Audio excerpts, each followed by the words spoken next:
गगन समीर अनल जल धरनी, कई नाथ सहज जन करनी।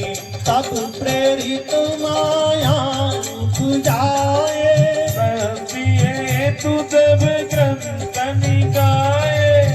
प्रभु आय सुजहि कहाँ जस आही, सोते ही बाकी रहे तुतलाई।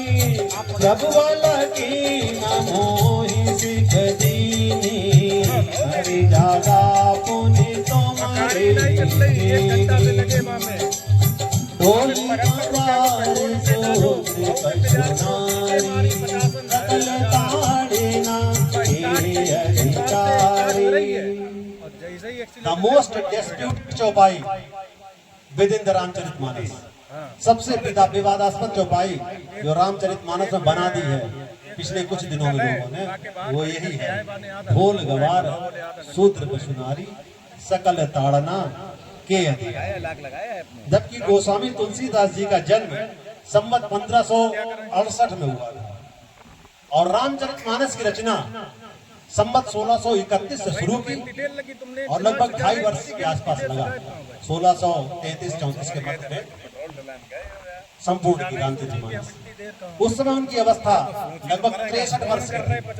63 वर्ष का जो व्यक्ति होता है वो सारे शास्त्र का, सारे वेद का, सारे पुराणों का अध्ययन करने के बाद और भगवान शिव की प्रेरणा से, भगवान शिव ने प्रेरित किया था तुलसीदास जी को, गोस्वामी तुलसीदास जी को भगवान शिव ने प्रेरित किया था रामचरितमानस को अवधी भाषा में लिखने के लिए, जिससे जनमानस का कल्याण हो सके।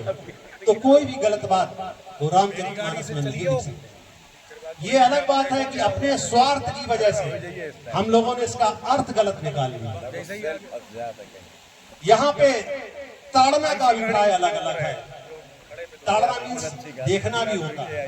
आप लोगों ने हाई स्कूल या इंटर में यमक अलंकार पढ़ा होगा। कनक कनक ते सौगुनी मादकता अधिकारी, या पाए बौराए जग या खाए बौराए। कनक मीन्स सोना चांदी माया भी होती है और कनक माने धतूरा भी होता है। तो किसी को जब माया बहुत ज्यादा मिल जाती तो पागल हो जाता, बौरा जाता, और धतूरा खा लेता तो भी पागल हो जाता है। तो अर्थ अलग अलग है, शब्द एक ही है। ताड़ना का अभिप्राय, जैसे लोग कहते हैं कि बहुत देर से ताड़ रहे, देखना, मारना भी होता है तो देखना भी होता है। ताड़ना का अभिप्राय अलग अलग है। गोस्वामी तुलसीदास जी ने लिखा, जैसे ढोल है, भैया अभी नहीं थे तो ढोल अपने आप थोड़ी बज रहा था, अभी आ गए, जब थाप देंगे तभी ढोल बजेगा। इसी तरीके से गवार मनुष्य होता है। गवार का मतलब होता है अनस्किल्ड पर्सन, जिसे सबूर ना हो।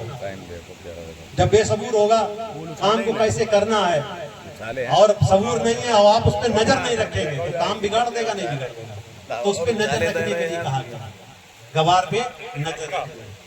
शूद्र सबसे समझने वाली बात है कि शूद्र, हमारे पुराण में भी लिखा है, जन्मना जायते शूद्रा संस्कारात भवेत। हम सभी लोग जन्म से शूद्र ही होते हैं। ब्राह्मण क्षत्रिय वैश्य कुछ नहीं होता है, जन्म से सभी शूद्र होते हैं। जन्मना जायते शूद्रा संस्कारात भवेत। जब हमारे अंदर संस्कार का जन्म होता है तब हम कहलाते हैं द्विज। वेद पाठात भवेत विप्रा। जब हम वेद पाठ का अध्ययन करके उनको आत्मसात कर लेते हैं तब हम कहलाते हैं विप्र। और ब्रह्म जानातीत ब्राह्मणा। जब हम ब्रह्म को जान लेते हैं, ईश्वर को जान लेते हैं, ईश्वर को पा लेते हैं, तब हम ब्राह्मण कहलाते तो आखिरी चल रही है। तो शूद्र सभी जन्म से होते हैं, किसी व्यक्ति विशेष के लिए यहाँ पे नहीं कहा। गीता में भी भगवान ने कहा कि चातु वर्णम मया सृष्टम, गुण कर्म विभाग से, गुण और कर्म के विभाग से चारों वर्णों की स्थापना मैंने की है। जब हम लोग पैदा होते हैं तो हमारे अंदर भगवान पिछले जो कर्म होते हैं हमारे पूर्व जन्म के, उसके अनुसार गुण